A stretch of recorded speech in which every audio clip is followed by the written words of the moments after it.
Welcome, everybody, to another episode of Madness University. This is LZ, and I am here with Nick. And today we're going to talk about POP reports or population reports. You may have heard it in the industry, and we're going to get into really kind of what it is and how you can use it.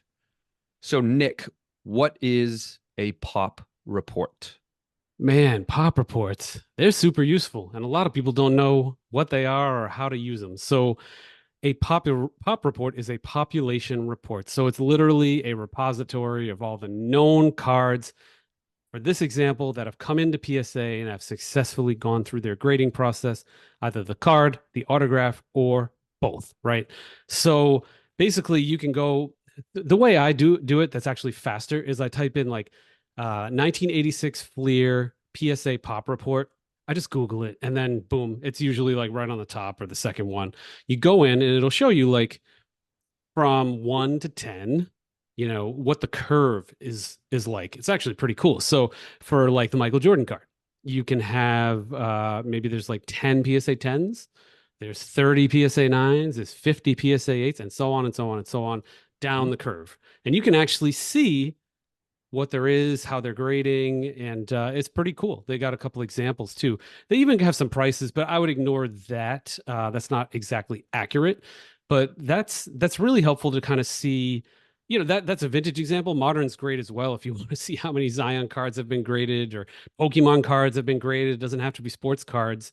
The other cool thing about the PSA Pop Report, and I use this all the time because I deal with autographs, is they have one more tab on there. So you're in the regular tab on the left side that shows you the cards. On the right side, you can hit PSA DNA.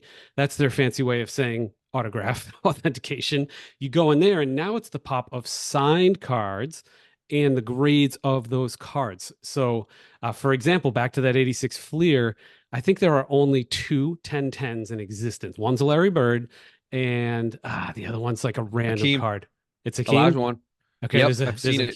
king. Yeah, I've seen That it floating around. that's pretty nuts. I've hmm got a few 910s, maybe like four of them. So there's a couple of those, but it's cool. You can actually see that. So when you submit something, if you're kind of eyeballing what it's going to grade, you can kind of know where it's going to land and how many will be higher and how many will be lower, and that affects ultimately the price of your card. You can also watch the pop report change. So if my 86 Fleer autograph set is rare and there's only 10 Derek Smith signed, and on Monday, I look and there's 15 Derek Smith signed. I'm like, whoa, what happened? hmm Where did they come from? Stuff like that can happen all the time. Like John Bagley, for example, for the longest time, his pop was 10. Then he did a signing. He probably signed 100 Fleer cards. Boop, pop 120. Oh, And no. it's pretty cool to see that. So it's just like a repository. I know the other grading companies have it as well. I'm not as experienced, so I won't speak to those, but I think hmm Beckett's got a version of it. SGC's got a version of it, but that's the PSA one.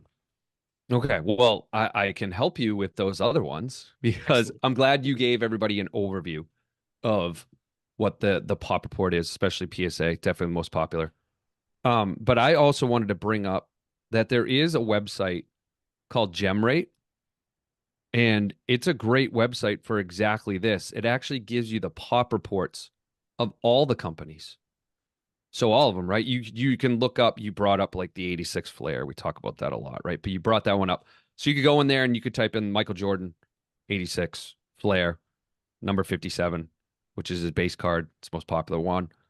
And it will tell you company by company how many tens, nines, eights there are of that. And then Wow. even with the companies that grade it differently, like some companies grade it with like an A, B, C, or D, they'll even have that on there as well. So that's a cool site. Make sure you bookmark that one. Awesome. Um, I never used it. Never used it, yeah, LZ. Thank you. use that. And the other thing it's good for is it just even shows just the rates of submissions for the different companies too. So it tracks that. So you can get an understanding of, oh, geez, is PSA really backed up right now? Because yesterday they had 100,000 submissions. So Ooh. that's something to definitely track. So I just came upon that a while ago. I've been using it a lot lately. Uh, but I do want to bring up two things that Nick said also, just to add on, when he said that when he looks up a set, he'll just go and Google it and go right to that web page. One of the things that I do with the sets that I collect is I actually just bookmark those. So just bookmark them so you always have them. Oh yeah, Um, duh. yeah, just it's just convenient. Are you? Thanks, dude. Wait a minute. Wait a I am minute. Are you literally Googling this every time. I'm not. every I'm not single joking. I'm such a every lazy single bum. week? Yep, I am. Every single time I Google it, I don't bookmark it. What an idiot. Oh, that's great. That's Ugh. great. And the other thing too, even on your phone, right? You just add it to your home screen, and then it almost becomes like a little app on your home screen, but it will just go to that report instead. So do that. I discovered that a while ago, which is so much more convenient. The latest one I've done is 1933 Gaudi Sports Kings that I did bring up recently. I have that one bookmarked. That's the last one I did, just to kind of quickly go back. The other one I want to mention is something I think Nick brought it up a couple episodes ago, is if you are cracking a slab to get it resubmitted, like maybe you want to get it regraded or you want to get it autographed and then graded again, make sure you're submitting your stickers back to PSA or to these other companies, because if you don't, that Mm. pop report's going to go up. So we mentioned Akeem Olajuwon earlier, right? Like if there's only a couple tens out there, or even just one 10 out there, and you're not submitting that sticker, well, now there's going to be three tens, and then there's going to be four tens, and there's going to be five tens, Yeah, and now it's not worth as much. you're helping So make yourself. sure, yeah, make sure you're just helping yourself. I mean, you're helping the community, but you're selfishly helping yourself, especially if the pop count is low. Right on. So, Perfect. okay. Sweet. Well, That's anything it on else pop you want to reports, cover? right? Nah, I think we're good. That's it. That's it, Nick. All right, All right. everybody. Thanks, everyone.